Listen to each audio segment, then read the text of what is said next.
말씀 봉독하겠습니다. 마태복음 28장 1절부터 10절까지 말씀. 1절입니다. 안식일이 다 지나고 안식 후 첫날이 되려는 새벽에 막달라 마리아와 다른 마리아가 무덤을 보려고 갔더니 큰 지진이 나며 주의 천사가 하늘로부터 내려와 돌을 굴려내고 그 위에 앉았는데 그 형상이 번개 같고 그 옷은 눈같이 희거늘 지키던 자들이 그를 무서워하여 떨며 죽은 사람과 같이 되었더라. 천사가 여자들에게 말하여 이르되 너희는 무서워하지 말라. 십자가에 못 박히신 예수를 너희가 찾는 줄을 내가 아노라. 그가 여기 계시지 않고 그가 말씀하시던 대로 살아나셨느니라. 와서 그가 누우셨던 곳을 보라. 또 빨리 가서 그의 제자들에게 이르되 그가 죽은 자 가운데서 살아나셨고 너희보다 먼저 갈릴리로 가시나니 거기서 너희가 배우리라 하라. 보라, 내가 너희에게 일렀느니라 하거늘 그 여자들이 무서움과 큰 기쁨으로 빨리 무덤을 떠나 제자들에게 알리려고 다름질할세. 예수께서 그들을 만나 이르시되 평안하냐 하시거늘 여자들이 나아가 그 발을 붙잡고 경배하니 이에 예수께서 이르시되 무서워하지 말라. 가서 내 형제들에게 갈릴리로 가라 하라. 거기서 나를 보리라 하시니라. 아멘. 오늘 말씀 제목은 부활을 살아갑시다입니다. 김영봉 목사님이란 분이 쓰신 책에 이런 글을 본 적이 있습니다. 삶은 풀어야 될 문제가 아니라 품어야 될 문제입니다. 이거 발음으로 보여줘야 되는데 풀어야 될 게 아니라 품어야 된다. 깝깝해 죽겠. 이러면 안 되지. 삶이라고 하는 것은 풀어야 될 게 아니라 품어야 된다는 거예요. 인생에는요, 풀어야 될 문제가 있고 품어야 될 신비가 있습니다. 풀어야 될 문제, 품어야 될 신비, 이 말을 한번 거꾸로 한번 생각해 보시죠. 문제라고 하는 거는 풀어야 됩니다. 수학 문제를 풀듯이 문제의 경우에는 풀어야 한다라고 이제 그렇게 말을 하죠. 하지만 신비는요, 품어야 됩니다.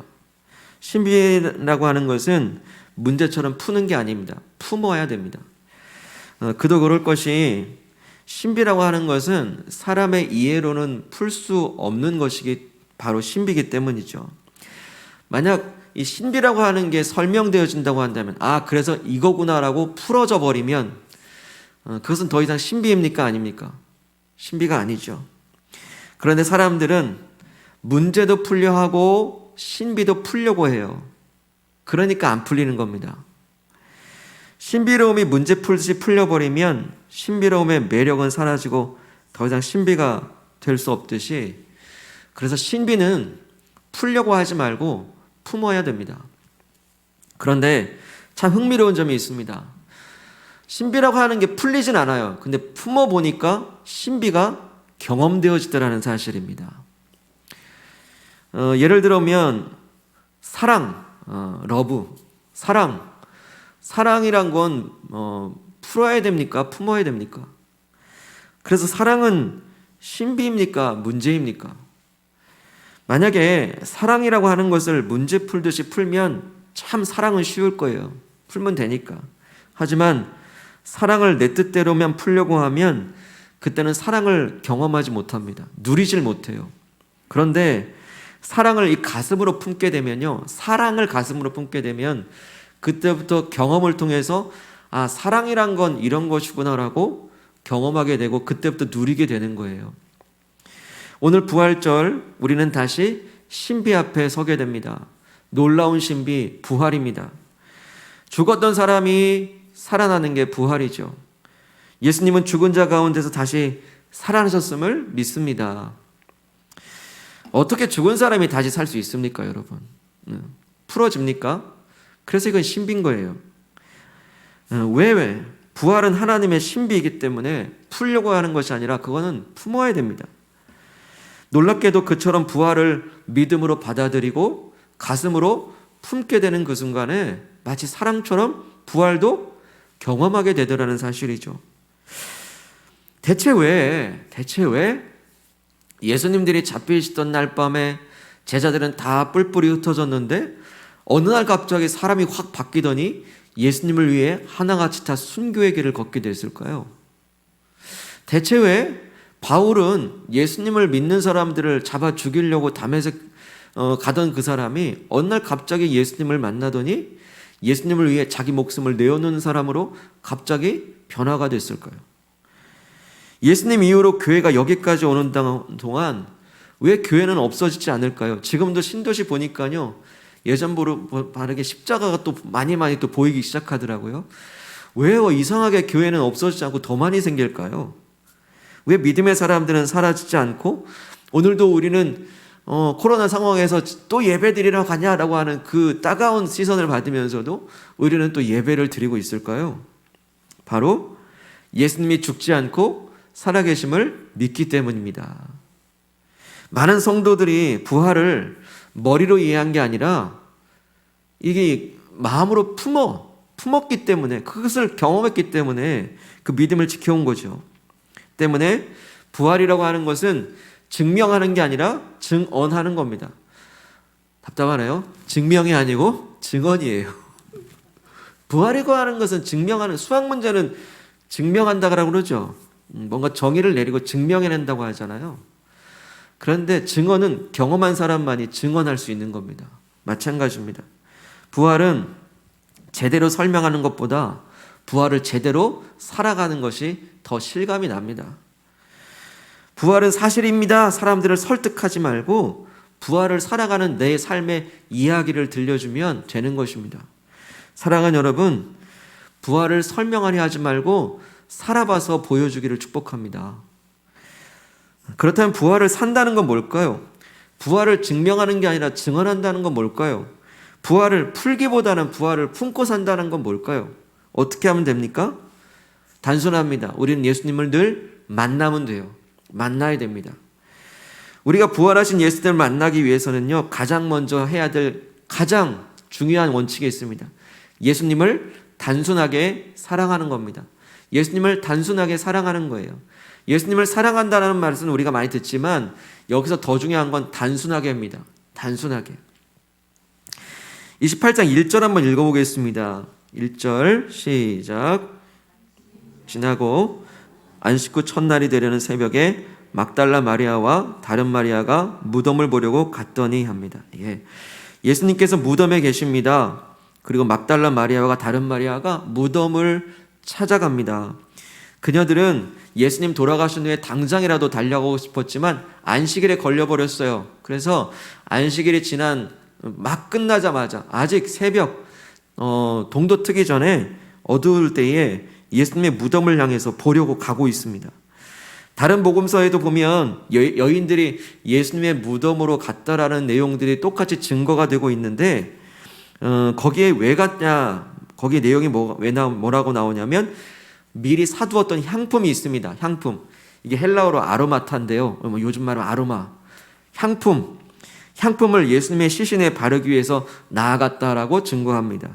당시 뜨거운 날씨 때문에 시신의 부패가 빨리 진행이 되고 또 심한 악취를 그나마 덜하기 위해서 예수님의 시신에 최소한의 예의를 하는 겁니다. 향품을 바르러 간 거예요. 그런데 여기서 우리는 이상한 점을 느껴야 됩니다. 뭐가 이상합니까? 마태복음 27장 한번 찾아보죠. 27장 66절 바로 위에 있네요. 마태복음 27장 66절 한번 읽겠습니다. 시작. 그들이 경비병과 함께 가서 돌을 임봉하고 무덤을 굳게 지키니라. 여기 무덤을 임봉했다라고 그러네요. 무덤 입구를 큰 돌로 막은 다음에 그 돌을 밧줄로 묶습니다. 큰 바위를 무덤과 연결한 다음에 그 밧줄에다가 촌동 같은 밀랍 그리고 흙 같은 것을 딱 덮어서 도장을 찍어 놓습니다. 그러면 누가 건드리면 금세 누가 건드렸는지 알겠죠. 또한 거기에 누가 있습니까? 경비병까지 무덤 입구를 지키고 있습니다. 대체 이 여인들은 이 삼중의 보안이죠. 큰돌, 인봉, 경비병. 이 삼중의 보안을 요즘 말하면 최첨단의 보안이잖아요. 이 삼중 보안을 뚫고서 어떻게 예수님의 몸에다가 시신을 바른다는 것이지? 이상하지 않습니까?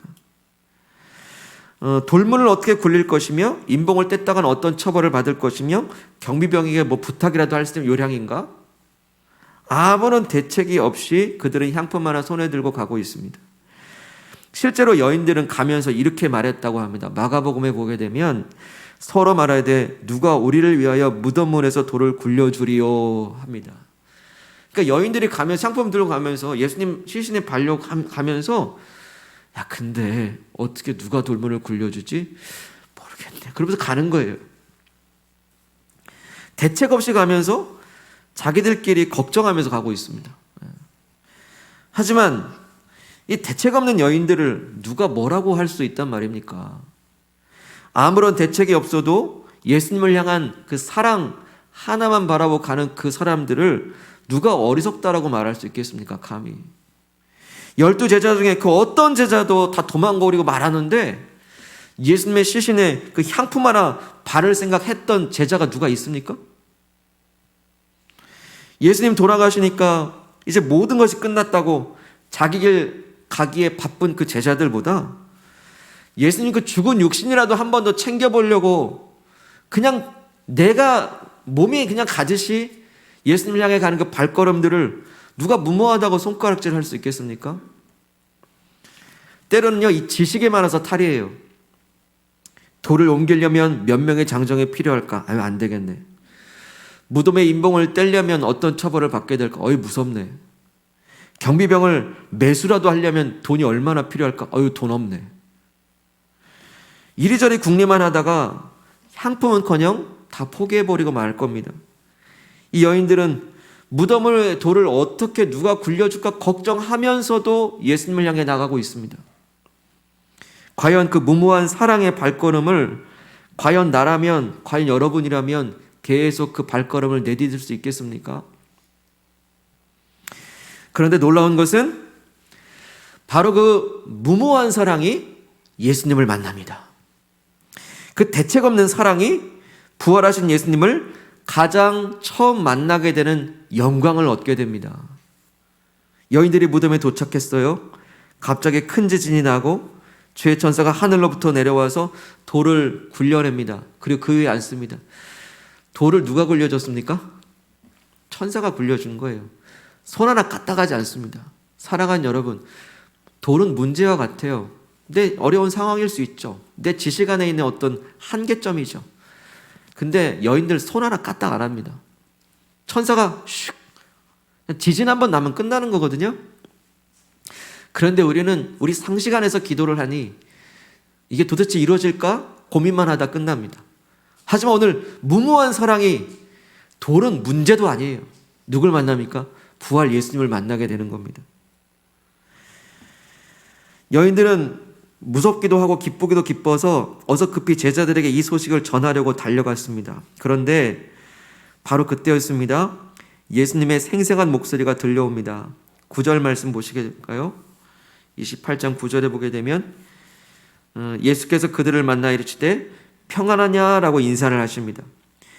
그 예수님의 그 실체를 이제 만나게 된 겁니다. 그들은 예수님의 발을 붙잡고 절하면서 경배했습니다. 가장 먼저 살아계신 예수님을 만나는 영광을 얻은 것이죠. 제자들이 예수님 만났습니까? 아닙니다. 경비병을 물리치고 인봉을 뗄 만한 권력자가 예수님 만났습니까? 아무런 힘없는 가장 연약한 그 시대는 알아주지 않았던 여인들이 예수님을 최초로 만납니다. 바로 부활하신 예수님을 가장 처음 만난 사람들은 예수님을 단순하게 사랑한 사람들이에요.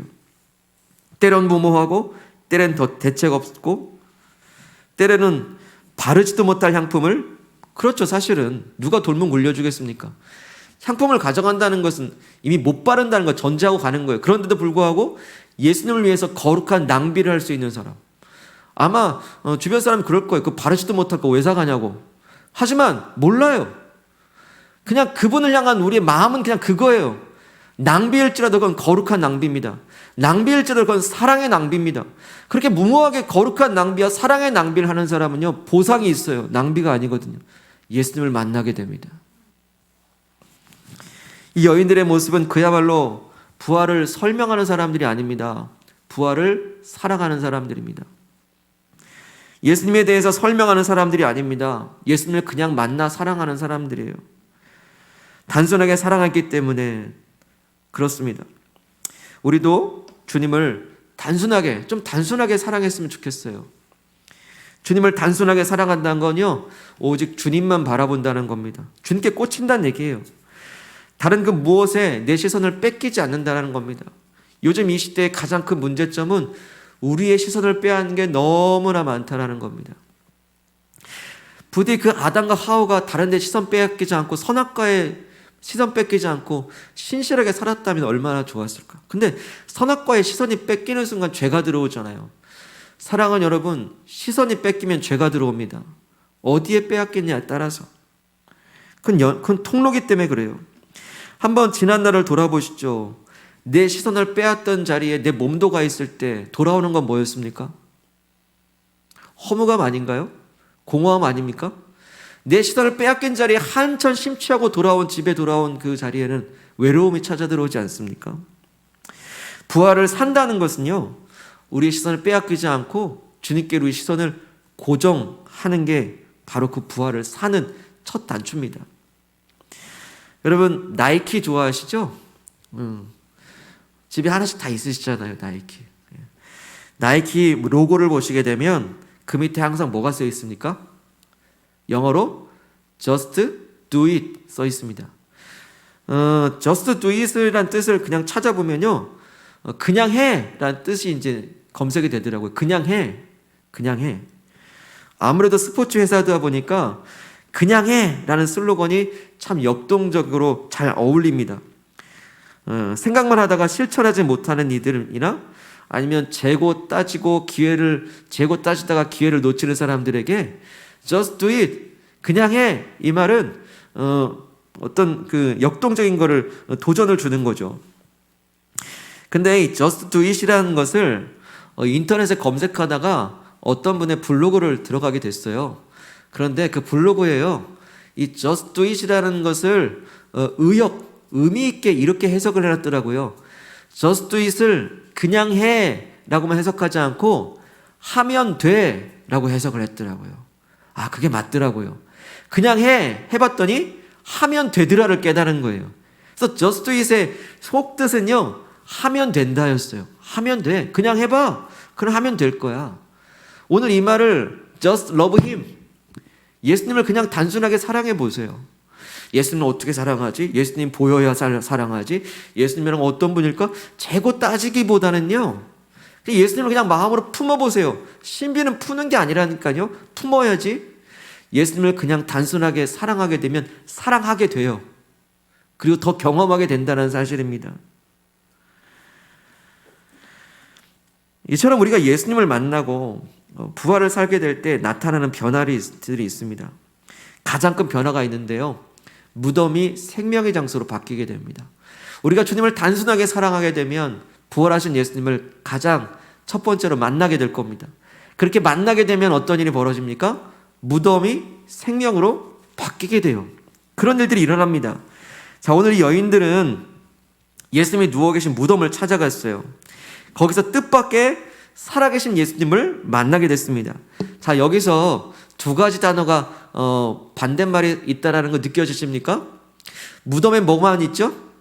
시체만 있는 게 무덤이에요. 근데 거기서 산자를 만났어요. 살아있는 예수님을 만난 겁니다. 무덤과 생명은 전혀 함께 있을 수가 없거든요. 그런데 성경에만 기록되는 무덤의 특징이 있어요. 오로지 성경에만 기록되는 무덤의 특징이 있습니다. 그건 바로 무덤에서 죽은 자가 살아났다는 생명을 노래하는, 생명을 증거하는 책은 이 성경밖에 없습니다. 성경 이외의 세상살이 한번 보십시오. 그리고 어떻습니까? 어떤 종교, 어떤 경전에 무덤에서 생명을 노래하는 책이 있던가요? 무덤에서 누군가 살아났다라고 얘기하는 그런 경전이 있나요? 종교가 있습니까? 무덤에서 생명을 노래하는 종교, 죽음의 끝에서 생명을 시작하는 종교는요, 기독교밖에 없습니다. 그래서 여러분, 자부심을 가져야 되는 게 기독교는 종교가 아닙니다. 기독교는 생명 그 자체인 줄로 믿으시길 바랍니다. 부활하시고 살아계신 주님과 함께 다시 살 소망과 영원히 살 소망으로 인도하는 그 유일한 생명, 곧 예수 그리스도를 만나게 하는 게 기독교요, 바로 성경이기 때문입니다. 여러분, 이런 놀라운 역설이 있습니다. 무덤 같은 상황인데 거기서 생명을 노래한다? 그 죽은 자 예수님이 아니라 살아계신 예수님을 찬양하고 찬송한다? 아무리 무덤이어도 그곳에서 살아계신 예수님을 만난다고 한다면 그곳은 더 이상 무덤이 아니라 생명이 시작되는 곳임을 믿습니다. 오늘 예수님은 우리들에게 이렇게 인사하십니다. 28장 9절 다시 한번 보시죠. 이렇게 인사하세요. 예수께서 그들을 만나 이르시되 평안하냐라고 인사하십니다. 사랑하는 여러분, 오늘 나에게 예수님이 이 자리에 찾아오셔가지고 오늘 우리에게 이렇게 인사한다고 치시죠. 평안하냐라고 저에게, 여러분들에게 인사한다고 한번 생각해 보세요.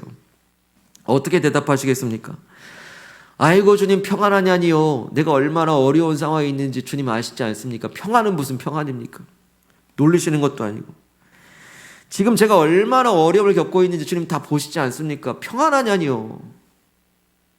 일터에서 어렵고, 가정에서 어렵고, 관계마다 어렵고, 제가 남모르게 눈물 흘린다는 거 예수님 다 아시면서 평안하냐뇨.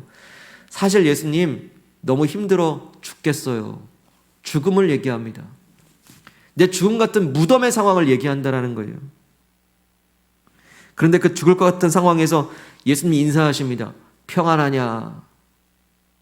이것은 우리 사정을 몰라서 하시는 게 아닙니다. 우리의 어려움을 공감하지 못해서 예수님 이런 말씀을 하시는 게 아닙니다. 이 평안하냐는 인사는 바로 내가 너와 함께하기 때문에 너는 평안하다 선포인 줄 믿으시기 바랍니다. 무덤이지만 어때? 내가 너와 함께 한다면 넌 평안해 선언하시는 겁니다. 여인들이 절망과 비통한 마음으로 찾았습니다. 무덤을. 근데 그것이 기쁨의 무덤으로 변했습니다.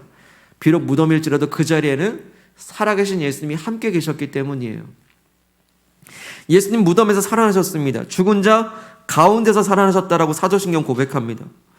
우리도 때로는요, 내 상황이, 내 현실이 무덤같이 죽겠어요 하는 그런 상황일지라도 살아계신 예수님이 나와 함께 하시는 바로 그 자리로 가면 무덤은 그대로일지 몰라도 그 자리는 생명의 시작입니다.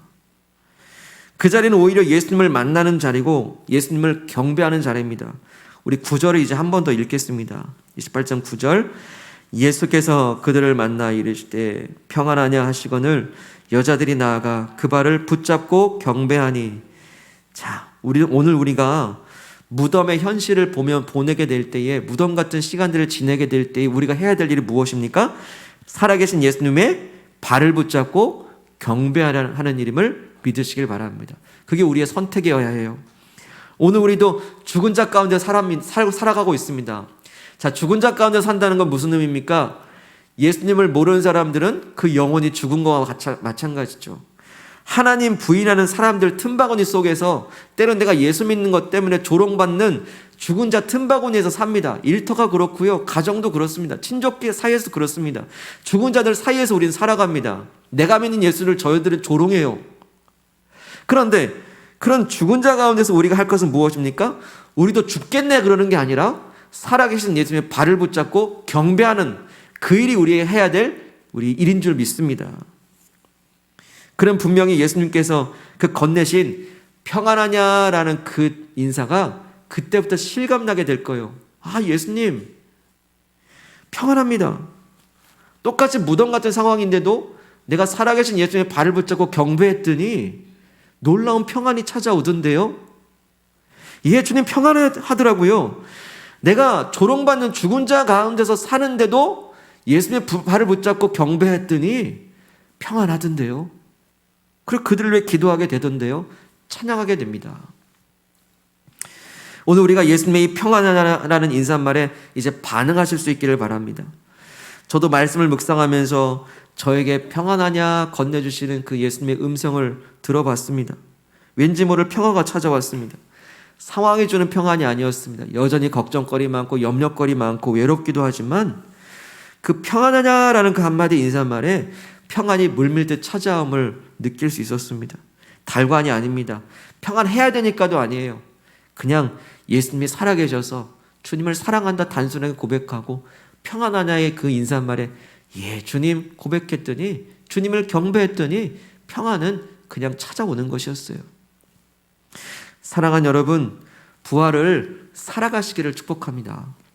부활을 설명하려고 풀어보려고 하지 말고 부활을 믿음으로 품고 사시기를 축복합니다. 부활을 증명하려 하지도 말고 부활을 증언하시기를 바랍니다. 부활을 이해하려고 하지 말고 부활을 경험하시길 바랍니다. 그것은 곧 살아계신 예수님을 생활 속에서 끊임없이 만나시기를 축복합니다.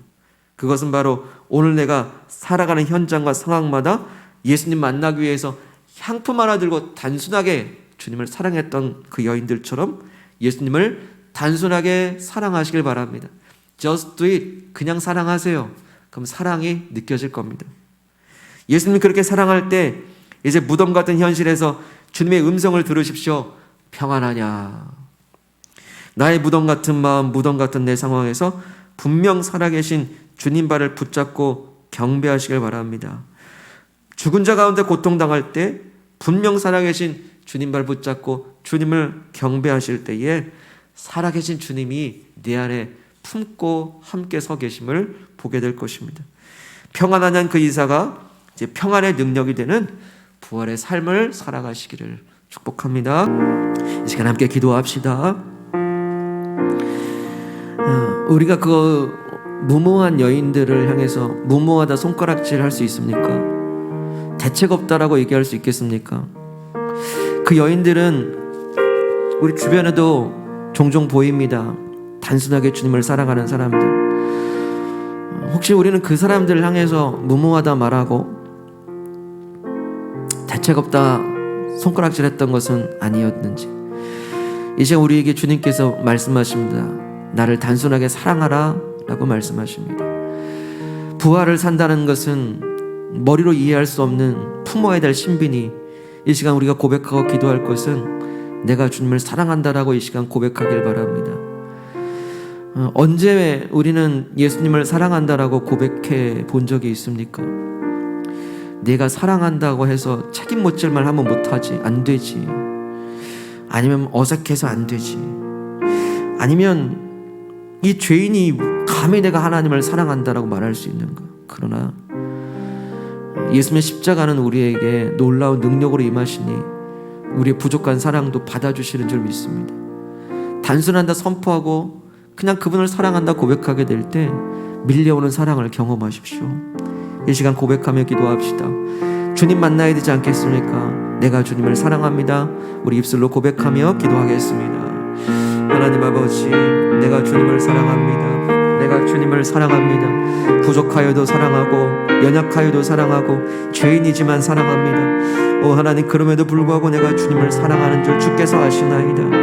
오 하나님 아버지, 정말로 우리의 모든 삶이 무엇인가 그렇게 재고 따지는 일들이 많은지, 우리는 무덤문을 어떻게 굴려줄까 걱정만 하고 있는 건 아닌지, 아버지 하나님, 우리에게는 정말 주님의 일을 단순하게 향하게 하게 하시고 때로는 그 향품의 거룩한 낭비도 서슴없이 주님을 위해 행할 수 있게 도와주셔서 아버지, 주님을 향한 사랑, 내가 할 수 있는 거 이게 전부입니다. 아버지, 그러나 받아주셔서 주님을 만나게 되는 놀라운 영광을 얻게 하여 주시옵소서. 주님 의지합니다. 의탁합니다. 우리 함께 기도하실 때에 이제 주님의 음성을 들으시기 바랍니다. 내가 주께 사랑한다 고백했더니 주님께서 우리에게 말씀하십니다. 평안하냐. 여러분, 한 주간 사시느라 얼마나 힘드셨습니까? 이 코로나 상황에서 정말 죽을 것 같은, 죽겠어요라는 말을 우리는 많이 반복하고 살았죠. 그래요 주님, 우리는 무덤 같은, 죽음 같은 현실을 삽니다. 교회 나가는 일조차 내가 죽은 자 가운데서 살고 있으니, 나를 이해하지 못하는 죽은 자들 속에 살고 있으니 주님 힘듭니다. 그러나 주님께서 평안하냐라는 그 인사가 얼마나 위로가 되는지. 주님마저 죽은 것이 아니었습니다. 주님마저 떠난 것이 아니었습니다. 이 시간 기도할 때 무덤이어도 생명인 것은 내가 주님 발을 붙잡고 주님을 경배합니다. 이 죽은 자들 틈바구니 속에서 나와 함께 하시는 그 주님 발 붙잡고 내가 주님을 경배하기로 선택합니다. 놀라운 주님을 경험하게 하옵소서. 부활을 경험하게 하옵소서. 함께 기도하겠습니다. 하나님 아버지, 주님이 함께 하시면 나는 평안합니다. 주님이 함께 하시면 나는 평안할 수밖에 없습니다. 하나님 아버지, 무덤 같은 현실이고 죽음 같은 현실이지만 하나님 나와 함께 하시기 때문에 나는 평안할 수밖에 없습니다. 오직 내가 선택하고 할 것은 주님 발을 붙잡고 경배하는 것밖에 없습니다. 그러나 아버지, 그 주님 발 붙잡고 경배하는 그 자리마다 살아계신 주님이 경험되어지고 평안의 인사가 평안의 능력으로 역사되어지도록 인도하여 주시길 원합니다. 주님 영광 나타내 주시고 주님의 일을 주시기 원하오니 살아계신 주 나의 참된 소망 걱정 근심 전혀 없네. 사랑의 주 내 갈 길 인도하니 내 모든 삶의 기쁨 늘 충만하네.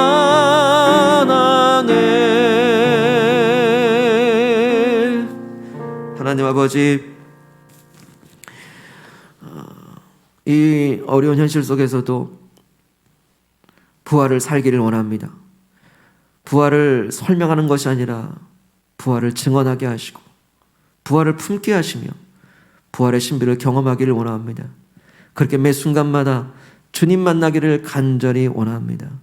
단순하게 주님을 사랑하게 도와주시옵소서. 그저 주님을 사랑한다 고백하게 하여 주옵소서. 여러 문제들 앞에서도, 그 문제의 돌 앞에서도 내가 주님을 사랑한다 고백하게 하옵소서. 아니, 그 돌무덤이 굴려지지 않아 향품 하나 들고 우두커니 그 돌무덤 앞에 서는 상황일지라도 내가 주님을 사랑한다 고백하게 하옵소서.